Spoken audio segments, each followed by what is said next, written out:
Alrighty, guys, we're now 3-0 in our last three NBA tier package bets on my website. And I'll include a link for today's NBA tier package bet in the description section below. But before we go ahead and move on, just want to take a quick timeout and welcome you to our NBA video here today for Wednesday, November 2nd, 2022. Happy hump day to you. The weekend's right around the corner. And as always, my name is Brock Page. I do sports picks for free right here on YouTube. I also sell my personal sports bets on patreon.com/BrockPage.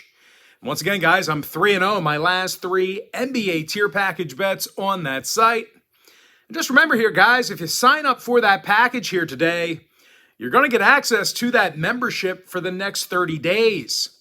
And as an added bonus here, guys, you'll also get access to all the cheaper memberships on my site absolutely free. They're going to be included with your purchase. And with that, guys, let's go ahead and dive into our part one video. Part two coming out in the next couple of hours or so. But let's go ahead and dive into the Wizards at the Sixers, 6 o'clock Eastern start time. Philadelphia's -7.5, totals 218. And even though I do hate this number here, I do think the Sixers can get the job done. They're leading the NBA in offensive field goal percentage. Joel Embiid's averaging 27 points a game, and he gets nearly double-digit rebounds a night. Meanwhile, Tyrese Maxey's drilling 45% of his three-pointers.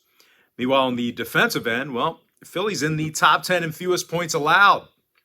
They're facing a Washington club who's having a tough time getting on the scoreboard.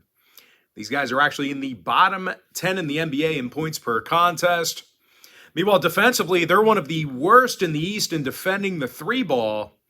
Now, injury-wise, Wright and Kispert are still out for the Wizards.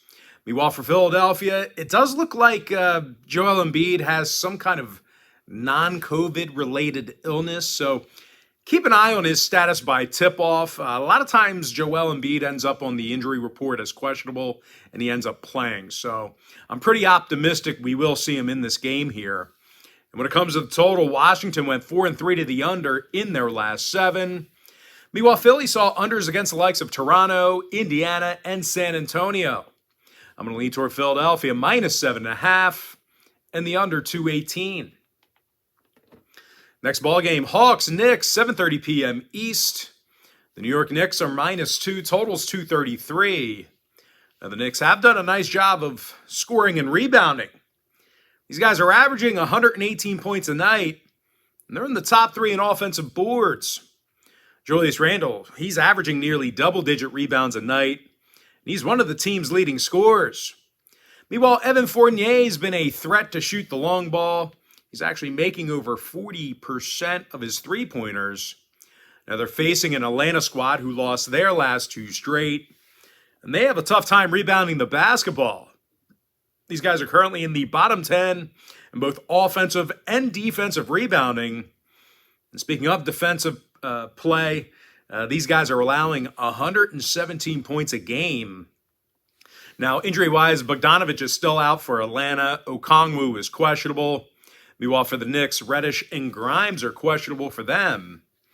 When it comes to the total in this one, both teams went 5-1 to the over in their last 6, respectively. I'm going to lean toward the Knicks, -2, over 233. Next matchup, Celtics at the Cavaliers, 7:30 Eastern tip-off. Boston is -2 with the total at 220. And even though the Celtics are favored on the road here, they did lose 2 out of their last 3. They're having a tough time getting offensive rebounds. They're actually in the bottom 5 in the league in offensive boards per contest. And equally as bad, the Celtics are one of the worst teams in the East at defending the three ball. Now they're facing a Cleveland squad on the other side of things who has the highest team three-point percentage in the NBA. These guys are making 43% of their long-range shots, and they're also averaging 118 points a night. Now, Donovan Mitchell, he's making over 45% of his shots from beyond the arc. He's also the team's leading points getter, the team's leading scorer. Meanwhile, teammate Karis LeVert, he is making 49% of his three balls He's also averaging 14 points a game. When it comes to defensive play, the Cavs have also been pretty dominant there as well. These guys are in the top 3 in fewest points allowed. Now, injury-wise, Windler and Garland are questionable for Cleveland. When it comes to the total, the Cavs went 4-1 to the over in their last 5. Meanwhile, Boston saw overs against the likes of Orlando and Philadelphia and Cleveland as well.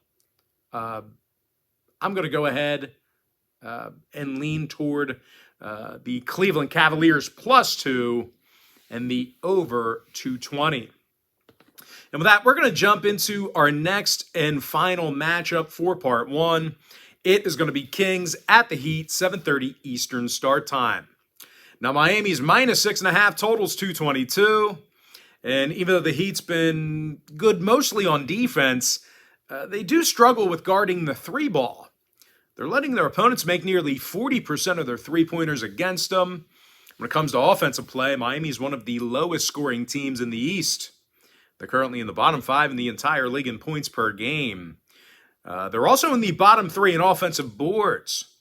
Now they're facing a Sacramento squad who's one of the best teams in the game in rebounding on the defensive end of the court. They're actually in the top 3 in defensive boards. Domantas Sabonis, he's averaging double-digit rebounds a game. He's also dropping 13.5 points a night. Meanwhile, teammate Kevin Huerter, he's drilling 53% of his shots from downtown. When it comes to offensive production, Sacramento's done a real nice job of shooting from the field. They're actually in the top 10 in offensive field goal percentage. Now, injury-wise, Lyles is questionable. Fox is out. Meanwhile, for Miami, Oladipo and Hero are questionable for them. When it comes to the total in this one, Miami went 4-3 to the under in their last 7. Meanwhile, Sacramento saw unders recently against the likes of Charlotte, Memphis, and the Clippers. I'm going to go ahead and lean towards Sacramento +6.5 and the under 222. And with that, guys, now it's time for our quick pick recap.